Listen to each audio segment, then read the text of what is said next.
we've heard a lot about gun reform, but one mom sat down with 11 Alive investigator Rebecca Lindstrom to have a candid conversation about our mental health system and why she fears her own son might do something desperate to get the help he needs.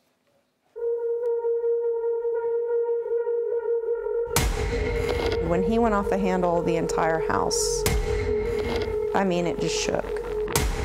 These walls don't need a voice to speak. I'm usually told, this should be your face. The myriad of holes from the kitchen to the busted sheetrock in the bedroom tell you something violent happened here. He had enough strength to rip it out. We're not showing the mom's face to protect the identity of her son. She is a petite, single mom with a 15-year-old boy that already stands more than 6 feet tall. He laid his body up on mine, looked down at me, and started hitting me in the face with his index finger, asking me who I thought I was. Then he started with his fist. It was the first time I'd ever been afraid of my son. At school, she says her son is already flagged a potential threat. Kids can access guns very easily. On the internet, it didn't take long to pull up a list of willing sellers. But she says that red flag by his name at school is an easy out to a complicated mental health problem. November fell apart. That's when her son got in trouble for defending himself from a bully. 4 months later, he still hasn't returned to school. He has an individualized education plan for Asperger's and disabilities caused by brain damage at birth.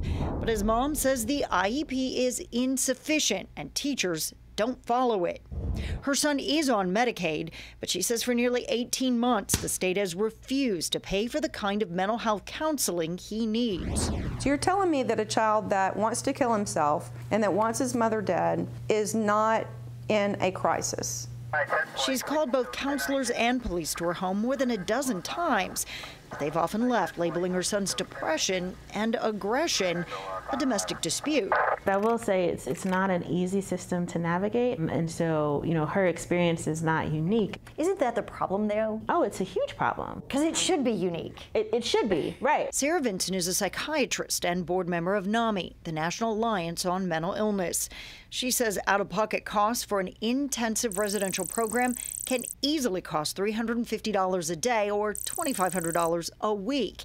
It is an obvious financial barrier for parents who can't pay. If they don't pay for it, then the program's not going to take your kid, even if they meet criteria and they would benefit from it, right? She says Georgia only graduates about 6 new child psychiatrists a year. It's that shortage that causes some parents to take desperate steps, even giving up custody of their children to force the state to provide them care.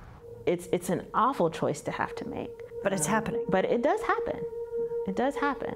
This could have been my face. This mom has no intention of doing that, but she is worn out, fighting to be heard. She fears something awful will happen if no one starts to listen. With no intervention, you become desperate. Desperate becomes impulsive. And Rebecca Lindstrom joins us now. How is the family doing tonight? Really heartbreaking, because after we reached out to the Department of Behavioral Health, the son was placed into a short-term care program, but they promised to get him a bed in a residential long-term care treatment environment. Unfortunately, because it took so long to get that paperwork processed, he lost the bed. So he's back at home, and the family still frustrated, still asking for help. I can't imagine the level of frustration. Thanks so much, Rebecca. Appreciate that report.